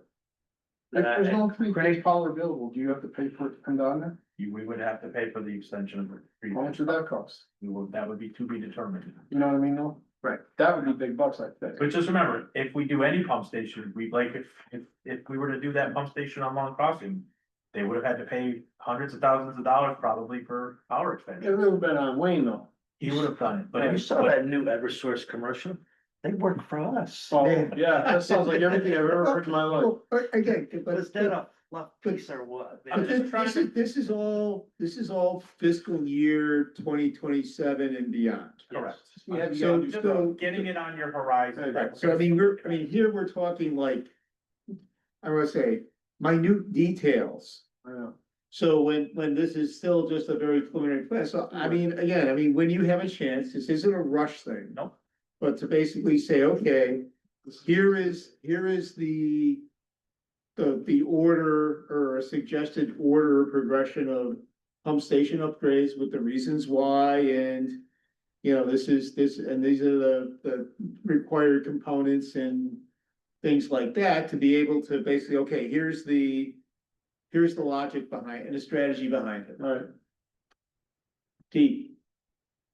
When it comes up in conversation, I don't trust them. When I see it in a spreadsheet, then I trust them. Exactly. Put it in a spreadsheet. Yeah, we aren't Fiscal voting on year X, anything, but. Fiscal year X. Yeah, I'll Because when it comes up in a conversation, by the time we come in for the next meeting, oh, did you see our new pumps? Right. We talked about them last month. Bullshit. I don't On a think, spreadsheet. I don't think I've ever bought anything like that without asking. Water pumps? Well, the water pumps, we had no choice. I got approval from the town manager on He that. already shot Oh, himself in the foot. Why do we exist? Who's the town manager? Yeah, what does the town manager have to do with Maybe it? he should be sitting here. Yeah, how come he's not up here? Yeah, where, is he home? Well, no, but the water Pete, pumps. if I lose the plant water, are you gonna come down with a hand pump and keep moving it? No, but the water pumps were joint facility. That was joint facilities and we had to buy them because I lost one and I'm Then down to the one. facilities It's has got a nothing to bad do with bearing. Town manager. So put a new bearing in it. Am I wrong? You got a mechanic from New England pump and valve. Yeah, It's you got, a fortune. you got the rule in your hand, Bobby. Don't play this game with me. 40-year-old equipment, Spreadsheet. so. Okay, I'm just trying to get you guys of what's. Yes. all right. We're just trying to think get you if on our level. If you, All right. if we were to come up with a spreadsheet and a forecast, then we could better wrap Right. our heads around. Right. I'll have all that stuff. Okay, So it's a new item on the agenda. It's actually in your handout. You'll have this is the Marlboro unmetered okay, sewer flow. yep, Yep. So these are all of their monthly flow totals. For for calendar year 25, should bill based on quarters. Is it? Give the interruption. Is this the one that they're disputing? This is the one that we agreed that we will use, we're gonna bill them and we're gonna bill them a percentage based off of what they sent us based on their number of EDUs. Okay. And as you start looking at their total flows and their number of EDUs, their EDU per flow is roughly 80 gallons, between 80 and 90 gallons per EDU, which we know from just our Royal Oak system that we see about 140 to 160 gallons for a single family home. So these numbers seem a little low. So Mark and I had a discussion about it, and I would like to respond with this information to them and say, hey, this looks a little odd to us, we're willing to go with this method, however, if it's below a certain threshold, we're gonna use that threshold value. Okay, I'm not following. Why, you think that they're giving you bad data? No, what I'm thinking is that they've shifted their EDUs to their large commercial or industrial users that aren't actually doing a lot of flow. Oh, okay. They have, How do they go about doing that? they have some formula that they use. Isn't the distillery one of the factories from the distillery in Marlboro? Well, they just have a warehouse over there, Pete. They have that warehouse. Oh, but it's not just a facility. warehouse? They're not using water. But think about it, think about Big Y. Big Y is probably, if I were to guess, 20 or 30 EDUs for them. Big Y is probably using On what? 1,500 gallons a day, if that. They use all that on. I mean, they do have a cooking station, so they are gonna have to clean. Well, no, I mean, The dishes, yeah. plus, where the butchers are, they've got to do wash down and whatnot. The floor. So do you want to contest their numbers? No, I think the response that we wanna do is basically, hey, we're good with this method, but we want a minimum. So for instance, if they say, hey, our EDU flow for the quarter of July through September is 84 gallons per day per EDU, we're gonna say, that's great, but the minimum you're gonna be charged off of is, call it 120. Oh, okay. well, but I think part of it was getting back to them and basically saying, What gives? well, right, it's basically saying, we don't understand. Right. Yeah, flow per EDU, this is way low, flow per EDU, because we see because these are residential units. But if we counter this, is it gonna be like the maintenance program? What do you mean by the maintenance program? Well, they just said, well, we don't wanna do it, or we're not gonna pay. Right. No, they've agreed that they have to pay us something. Okay, We just want it to be fair. yeah, So we said, we'll go with your EDUs, but. I mean, give me a break. Your EDU flow is 85 gallons per, what do you have, one person in every house? Yeah, I mean, this So what do you- isn't, this what is do you not, guys- this is not a reasonable EDU flow. okay, so what do we wanna set for, what do we wanna counter with? For people, one person in a house Well, out there. but these units aren't those units. So those are just multi. Yeah, these are all the multi, So what would you recommend? I would put in a letter that we see for Royal Oaks for a single family home, we see anywhere between 145 and 160 gallons per household, and I think. They probably got a leak. I would say maybe we set it at 120. Okay. Everybody's okay with that? right, yeah, you basically split the difference. I don't need a motion, I just wanted everybody, Mark and I chatted about, I wanted you all to be aware of this before Good with it? we start. Well, right, because the thing was, fight these guys, but the thing is, the flow per EDU is low. No, are you good with it? Oh, with the. Yeah. Going to do I don't have any objections, Yeah. you know. no, I think that makes. Excuse me, I kind of compromise someplace in the middle. Yeah, meet in the middle. John, Looks all right. Mike, Good. Yep, all right, have fun. have fun. Thanks. All right, so that was a, added item under new business. Yep. All right, then on to, public water system. We talked about the Hampton Woods interconnection. Yep. Yep. I have nothing on the online billing and payment. That's something we do gotta start having a discussion Right. about, but we've got other items coming. Okay. We did briefly touch base on the water main potential. That'll be discussed with the water committee or the water task force or whatever we're calling it. Right, Tom, question. If you could, Rob. So if Connecticut Water, say this magnificent plan goes through. Yep. And you become the water messiah for East Hampton. Connecticut Water came in, saved the day. Would it be in our best interest to try to sell off all of our water systems to Connecticut Water and cut ourselves free of the water business? You sure We would. would. Once we give up our ESA, they become theirs. That's fine. Why do you want to own? I don't, I'm just saying, if No, I we mean- give up our ESA. Yeah, it would make more sense. And I hate to say this because it sounds awful, but like the town doesn't have a great track record of maintaining its utilities. That's not the business they should be in. Well, regardless of that, it is actually up to the council. Yeah, right. It's not us. Yeah. It's No, not I up to mean, us, but I don't know how you guys feel about it, but it's like. Water is a big distraction for The you water guys. committee's discussions have gone both directions. I, yeah, I mean, good. there's always been a faction within the town saying we're gonna develop a water system. A for-profit water company is gonna cost the users more than if we did it.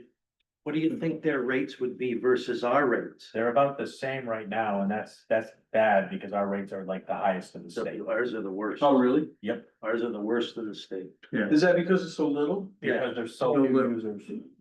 And because our rates are so high, the users are all do water conservation, so they all have low flush toilets, they all. Right. Yeah, I'd say If you could. Paul's plant, he's gotta be able to concentrate on his plant.